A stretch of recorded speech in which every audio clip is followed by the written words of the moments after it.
తాంత్రిక పద్ధతిలో వివాహానికి సంబంధించిన సమస్యలు కూడా తీరుస్తారు. నెక్స్ట్ మీరు తీర్చే సమస్యలు ఏంటి? చాలా మంది ఈ స్పీడ్ లైఫ్కు తట్టుకోలేకపోతారండి. స్ట్రెస్ తట్టుకోలేకపోతారు. మానసిక డిప్రెషన్కు లోనవుతూ ఉంటారు. చాలా మంది మానసిక డిప్రెషన్కు లోనైపోయి ఇటు ఇంట్లో ఒత్తిడి, ఇటు ఫైనాన్షియల్ ఒత్తిడి, ఇటు ఇంట్లో ఆఫీస్ ఒత్తిడి, ఇటు ఇంట్లో ఇప్పుడు ఈ ట్రాఫిక్ జామ్స్, ట్రాఫిక్లో అటు ఇటు పోవడం, ఈ విధమైన బాగా ఒత్తిళ్లకు లోనవుతూ ఉంటారు. ఇటు పిల్లలు ఏం చేస్తారో, అటు వాళ్ళ తల్లిదండ్రుల ద్వారా ఏదైనా కావచ్చు, సరౌండ్ ఏదైనా కావచ్చు, ఆ విధమైన స్ట్రెస్ బాగా ఫీల్ అవుతారు. ఫీల్ అయినప్పుడు మా దగ్గరికి వస్తూ ఉంటారండి. స్ట్రెస్ ఆఖరి స్టేజ్లో ఉన్న వాళ్ళని కూడా మేము బాగు చేస్తామండి 100%. మీరేం డాక్టర్లు కాదు కదా గురూజీ? డాక్టర్లే మా దగ్గరికి వస్తారండి. డాక్టర్లే మీ దగ్గరికి వస్తారు? 100% డాక్టర్లే మా దగ్గరికి వస్తారు. ఏం చేస్తారు మీరు? ఒక డాక్టరే మీ దగ్గరికి వచ్చి కన్సల్ట్ అయ్యారు. ఒక డాక్టరు మా దగ్గరికి వచ్చి కన్సల్ట్ అయిన స్ట్రెస్లో ఉన్నామని చెప్తారు. ఒక విషయం మేడం, అందరూ గమనించుకొని నమ్మాల్సిన విషయం ఏంటంటే, ఎప్పుడైనా కూడా గ్రహాలలో శుక్రుడు కానీ, చంద్రుడు కానీ, గురువు కానీ వీకున్నాడు అనుకోండి, ఖచ్చితంగా ఆ గ్రహం మీద ఏదైనా 2-3 గ్రహాలు మైనస్గా చూశాయనుకోండి, అది డాక్టరా? ఇప్పుడు ఒక మనిషి పుట్టుకనే సంబంధం అండి, పుట్టుక చావే సంబంధం అండి. ఆ మనిషి ఏమవుతాడు, డాక్టరా యాక్టరా అని కాదు. మా భాషలో ఎదుటివాడు మనిషా కాదా? మనిషే కదా. ఆయనకు హోదాకుతో మాకు సంబంధం లేదండి. అతను డాక్టరా, ఇంకేదన్నా పని చేస్తాడా, కోటీశ్వరుడా, ఆ విధమైన మా సంబంధాలు మాకు లేవండి. మేము చూసేది కేవలం ఆయన జాతకం ఎలా ఉంది, ఏది మైనస్ ఉంది, దాన్ని సెట్ చేస్తాం. ఇప్పుడు డాక్టర్ అనేసరికి మీకు గొప్ప, మాకు కాదు కదండి.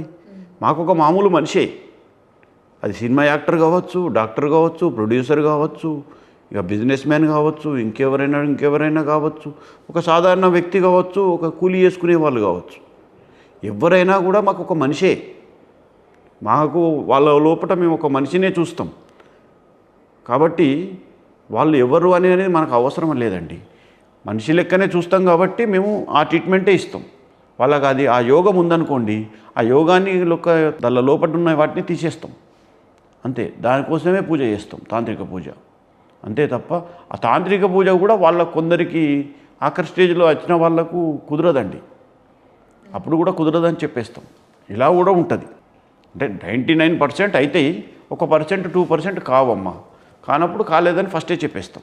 ఖర్చు పెట్టి అది చేసి ఇది చేసి ఏదో సామాన్లకు ఖర్చు పెట్టించే ప్రయత్నం చేయం. ఎందుకంటే ఆ మాత్రం ఇబ్బంది కూడా పెట్టామమ్మా. అంటే తాంత్రిక శక్తి అనేది ఒత్తిడికి లోనైన వాళ్ళకి కూడా, ఒత్తిడికి అని కాదమ్మా, అన్ని విధాల. ఇప్పుడు ఒక చిన్న ఎగ్జాంపుల్ చెప్తా తల్లి. తాంత్రిక శక్తి అంటే ఇప్పుడు ఒక చిన్న మాట, రాజకీయంగా ఎదిగే శక్తి ఉంటుంది తాంత్రికంలో. రాజకీయంలో కొందరికి ఎదిగే శక్తి ఉంటుంది. అన్ని యోగాలు కరెక్టే ఉంటాయి. లాస్ట్ మినిట్లో టికెట్ క్యాన్సిల్ అవుతుందండి. లాస్ట్ మినిట్లో ఒక 10 days, ఇంకొక 5 days మొత్తం గెలుస్తాం అనే టాక్ ఉన్నప్పుడు అప్పుడు మైనస్ అవుతూ ఉంటాడండి. ఆ టైంలో ఏం చేయాలనో అర్థం కాదు. ఆ టైంలో మేము అటువంటి వాళ్లకు మేము చాలా హెల్ప్ అవుతామండి. తాంత్రికంలో ఆయనకు ఉండే లోపాలను దాన్ని తీసేస్తామండి. ఆ యోగంలో ఉన్న లోపాలను తీసేస్తే కరెక్ట్గా ఆయన ఆ యోగంలోకి వెళ్ళిపోతాడండి.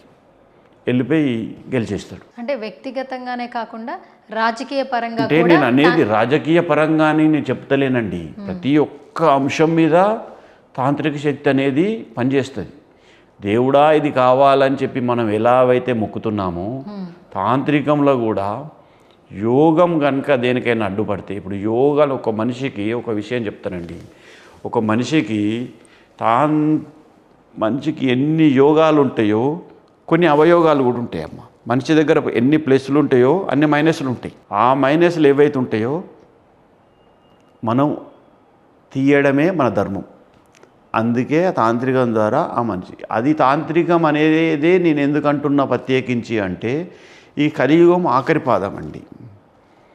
దేవుడు ఇప్పుడు స్వయంగా రాడండి. యాక్చువల్గా దేవుడు రాడు. చూడండి ఎన్ని కుంభకోణాలు అవుతున్నాయి, చూస్తున్నారు కదా మీరు దేశం మీద. వస్తుండ దేవుడు. కాబట్టి ఆల్టర్నేట్గా ఈ తాంత్రికాన్ని హైలైట్ చేశాడండి. అప్పటి సంధి ఉన్నదండి, 4 యుగాల నుంచే తాంత్రిక శక్తి అనేది ఉంది. కానీ కలియుగంలో కొంచెం రెట్టింపు చేశాడు. దాన్ని వాడుకున్న వాళ్ళకు వాడుకున్నంత.